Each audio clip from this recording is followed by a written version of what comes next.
La maman a donné naissance à Sam en éternuant. Sam avait la taille d'un poing lorsqu'il est né. Les médecins ont dit qu'il ne passerait pas la nuit. Mais Sam a vécu jusqu'à l'âge de 12 ans. Aujourd'hui, Sam n'est pas en sécurité non plus. Une balle de baseball aurait pu facilement le tuer. Et il adore les balles de baseball. La vie de Sam a également été tragique. Ses parents l'ont ignoré après sa naissance. Mais son ami Joe a toujours été là pour lui. La mère de Joe l'aime aussi et s'occupe bien de lui. À chaque match de baseball, la mère de Joe était toujours là pour encourager Sam.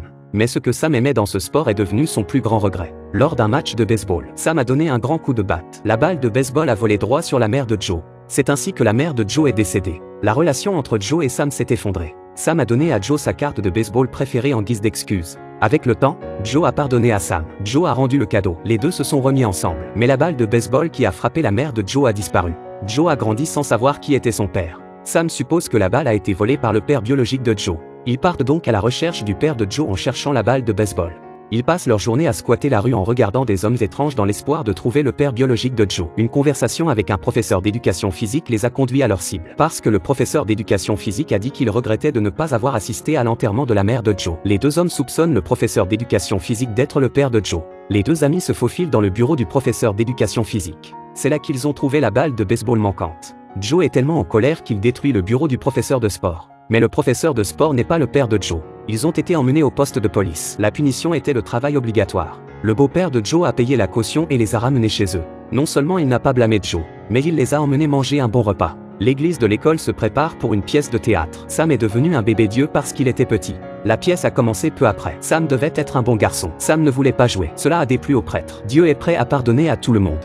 Mais le prêtre ne comprend pas. Il a confisqué les cartes de baseball de Sam pour le faire chanter et le faire participer à la pièce. Sam n'a pas joué comme d'habitude. À cause de Sam, le spectacle est gâché. Tout le monde était dans le pétrin. C'est le chaos. Le prêtre était furieux. Il a convoqué Sam dans sa chambre et l'a réprimandé. La carte de baseball de Sam avait disparu. Il risquait également d'être expulsé de l'école. Sam était un peu accablé.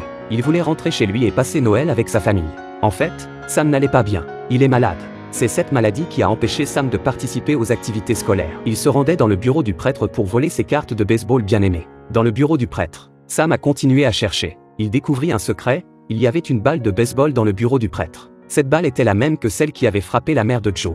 Il s'avère que le véritable père biologique de Joe est un prêtre. Le prêtre s'est confessé à Joe. Un simple geste que Joe et le prêtre ont fait de la même façon. Ils étaient tous deux gauchers. Le prêtre a dit à Joe que sa mère et lui étaient tombés amoureux il y a 13 ans. Joe avait peur d'accepter la vérité. Sam est apparu juste à temps. Il arrive trop tard. Joe savait déjà tout. Ils ont bavardé au bord du lac. Joe voulait juste rentrer chez lui. Il ne voulait plus revoir cet homme. Le prêtre était triste. Il ne savait pas comment se rattraper auprès de son fils. Joe ne savait pas comment se comporter avec son père, qui était un étranger pour lui. C'est alors qu'un accident a tout changé. Sam devint l'homme le plus calme. Il dirige la foule. Joe a commencé à faire sortir les élèves. En sauvant le dernier élève, Sam a lui-même plongé sous l'eau pour sauver son camarade. Juste à temps, Joe plonge et sauve Sam. Sam est tombé dans le coma. Joe s'est également évanoui parce qu'il n'avait plus d'énergie. Lorsqu'ils se sont réveillés, ils étaient à l'hôpital. Sam dormait encore profondément. Les yeux de Sam se sont ouverts à l'arrivée de Joe. Joe savait que son meilleur ami n'allait pas s'en sortir. Sam n'était plus là. Joe vivait toujours son ancienne vie. Il sentait que Sam était toujours avec lui. Il s'est précipité sur tous les lieux, tous les endroits où il avait passé du temps avec Sam. Une longue période s'est écoulée et Joe a grandi. Ce sont tous les souvenirs de Joe. Il se souvient encore de son meilleur ami Sam. Sam était génial. Un nain de 12 ans avec un cœur sincère que peu de gens ont. C'est cette sincérité qui fait que Joe reste avec Sam. Le film n'est pas trop mélodramatique. La simplicité du jeu de l'enfant. Nous savons que l'honnêteté est le fondement de l'amitié. Ce n'est qu'avec la sincérité comme pont. L'amitié entre toi et moi est indéfectible.